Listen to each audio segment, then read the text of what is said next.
నమస్కారం. ఒక యాక్సిడెంట్ అనేది జరగడం అంటే రెండు వెహికల్స్ మధ్యలో కానీ, రెండు వ్యక్తుల మధ్యలో కానీ, రెండు 4 వీలర్స్ మధ్యలో కానీ, లేకపోతే 10 వీలర్స్ కానీ 8 వీలర్స్ వెహికల్స్ మధ్యలో రెండు కొలైడ్ అయినప్పుడు, రెండు గుద్దుకున్నప్పుడు ఏర్పడేదే ఒక యాక్సిడెంట్. ఈ యాక్సిడెంట్లో ఇద్దరిది తప్పు ఉండొచ్చు. కొన్ని సమయాల్లో ఒక వెహికల్ది తప్పు ఉన్నప్పుడు దాన్నే మనము రోడ్ యాక్సిడెంట్ అంటాం. అంటే దీన్ని మనము బిఎన్ఎస్లో తీసుకుంటే, భారతీయ న్యాయ సమీక్షలు తీసుకుంటే 125, 109 ఇలాంటి కొన్ని సెక్షన్స్లో మనము కేసు కట్టడం జరుగుతుంది. పాత తీసుకుంటే 337లు, 279, 304A ఇలాంటివి మనం జరుగుతున్నాం. దీంట్లో ముఖ్యంగా ఉద్దేశం ఏమంటే, దీంట్లో ఎలాంటి ప్లానింగ్ ఉండదు. ఒక రోడ్ యాక్సిడెంట్ అంటే ప్లానింగ్ ఉండదు, ప్రిపేర్నెస్ ఉండదు, ఎవరి మీద మధ్యలో వైర్యం ఉండదు. కాబట్టి మనం రోడ్ యాక్సిడెంట్ అంటాం. అదే దాంట్లో వైర్యం ఉండి ముందే ప్లానింగ్ ఉంటే అది మళ్ళా కల్పమూల్ హోమిసైడ్ అమౌంట్ ఇంటూ మర్డర్ అనేది సెక్షన్ వెళ్ళిపోతుంది. దానికోసమే మీరు గమనించినప్పుడైతే రీసెంట్లీగా హైకోర్ట్ ఆఫ్ ఆంధ్రప్రదేశ్ వాళ్ళు హానరబుల్ వాళ్ళు 3 నెలల్లో దాదాపు 670 మంది చనిపోయారు. 3 నెలల్లో మన రాష్ట్రంలో రోడ్ యాక్సిడెంట్ చనిపోయారు వివిధ కారణాల వలన అని చాలా విచారం వ్యక్తం చేస్తూ కొన్ని సూచనలు ఇవ్వడం జరిగింది.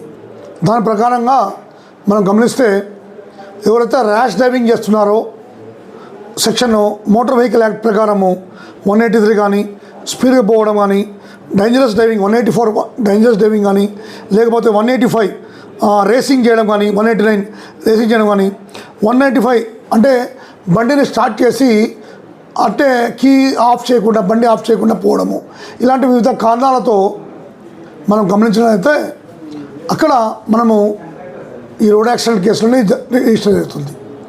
దీంట్లో ఒక ఇంటిలో ఒక వ్యక్తి చనిపోతే ఆ ఇల్లు రోడ్డు మీద పడుతుంది.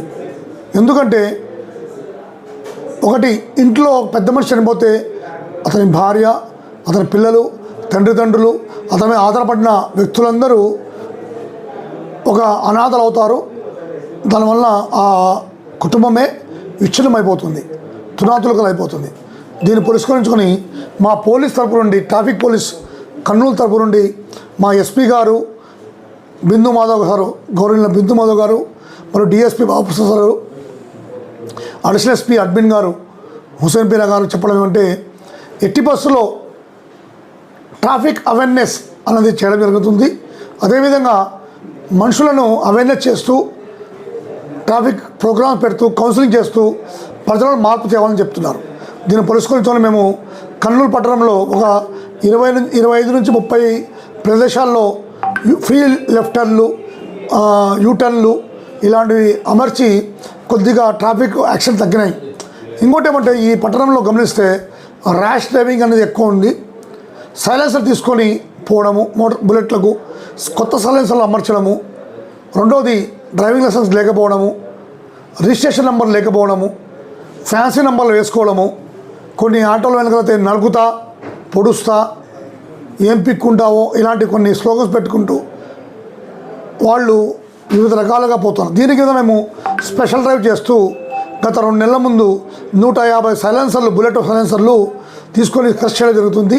అదేవిధంగా దాదాపు 300 వెహికల్స్ మోటార్ సైకిల్ పట్టుకొని ఆ రిజిస్ట్రేషన్ నెంబర్లని మార్చి వాళ్ళు వచ్చినంతనే ఫైన్ వేసి పోవడం జరుగుతుంది. మైనర్ డ్రైవింగ్లు, డ్రంక్ అండ్ డ్రైవ్లు వారానికి 2 సార్లు, మళ్ళీ మోటార్ వెహికల్ చలానా రికార్డ్ చేయడము ఇవన్నీ చేస్తున్నాం. మేము ప్రజలకు కోరుకునేది ఒకటే, హెల్మెట్ వాడండి, ట్రాఫిక్ రూల్స్ పాటించండి, సిగ్నల్స్ దగ్గర పాటించండి. స్పీడ్గా అతివేగంగా ప్రమాదకరము సూచనలు పాటిస్తే మీరు గమ్యస్థానానికి సురక్షితంగా చేరుకుంటారు. లేనిచో వివిధ కారణాలు చేరడం, కాలు వెళ్ళడము ఇలాంటివన్నీ మనం బాధపడాల్సి వస్తుంది. కార్లు నడిపేవాళ్ళు, 4 వీలర్ నడిపేవాళ్ళు సీట్ బెల్ట్ తప్పనిసరిగా ధరించండి. ఏ వెహికల్ అయినా కానీ నడిపేటప్పుడు సెల్ ఫోన్ డ్రైవింగ్ లాంటిది ఖచ్చితంగా చేయొద్దు. మరియు ట్రాఫిక్ నియమాలను పాటిస్తే మీరు గమ్యస్థానం చేరుకుంటారు. దీని మీద ప్రజలు మా అందరూ సహకరించమని, హెల్మెట్ తప్పనిసరిగా ధరించాలని, శిరోధారం ధరించాలని, వెనకాల కూర్చునే అతను ధరించాలని కోరుకుంటున్నాము. ఎందుకంటే చేయిపోయినా కాలిపోయినా మనిషి బతుకుతాడు, కానీ తల మీద ఇంజురీ అయితే, హెమరేజ్ అయితే మనిషి బతకడం చాలా కష్టం. కనుక తలను కాపాడుకుంటే మనిషిలో ఏం పాట ఇరిగినా మళ్ళీ బాగా చేసుకోవచ్చు. కనుక దీన్ని మనం పాటించాలని కోరుకుంటూ మీరందరూ గమ్యస్థానం చేరుకుంటారని, రోడ్డు నియమాలను పాటిస్తారని, ఈ నెల 31వ తారీఖు నుంచి 31 వరకు రోడ్ సేఫ్టీ అవేర్నెస్ ప్రోగ్రాం నడుస్తున్నాయి. ఇదేమంటే campaign national road safety month అనేది ఈ మంత్లో ఉంది. ఇంకోటి ఏమంటే ఈ జనవరి ఫిబ్రవరిలో చలి ఎక్కువ ఉంది కాబట్టి చాలామంది అద్దాలు ఎత్తుకొని వెచ్చగా పోతున్నప్పుడు మెల్లగా నిద్ర వస్తుంది. దానికి ప్రతి 50 కిలోమీటర్లకు ఒకసారి బండి ఆపి దిగి నడిచి మొహం కడుక్కుంటే వాళ్ళు గమ్యస్థానం చేరుతారు. రాత్రి 12 తర్వాత ఎవరి 50 కిలోమీటర్లకు బండి ఆ డ్రైవర్ ఆపి మొహం కడుక్కొని ముందు పోతే ఎలాంటి యాక్సిడెంట్ జరుగుతుందో మీ గమ్యస్థానం చేరుతారు. Thank you.